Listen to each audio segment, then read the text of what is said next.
Ito na yung manual sealing machine namin guys, dinala naman dito sa shop. Ang ano kasi niya, walang heat, walang init. Ayaw mag-ano yung indicator kung i-try mo. Pag i-press mo kasi yan, gagana kasi ang indicator, kaso lang hindi naman gumana. Yun ang problema dyan. Ngayon titignan natin sa loob kung anong problema nito. Either sa plug o di kaya dyan sa loob. Pero unahin muna natin sa loob, tingnan natin. Nung tiningnan ko sa loob guys, ayun pala ang problema. Natanggal pala yung yung para sa limit switch niya, yung contact niya sa limit switch. Kaya siya dapat nakalagay siya dyan.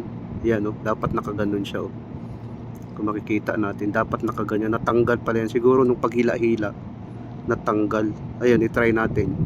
Dapat yan, merong indicator na red, iilaw. Pag iilaw siya, ibig sabihin okay yan umiilaw siya, ibig sabihin okay yan, gumagana ang heater niyan. Yan kasing indicator na yan para sa heater.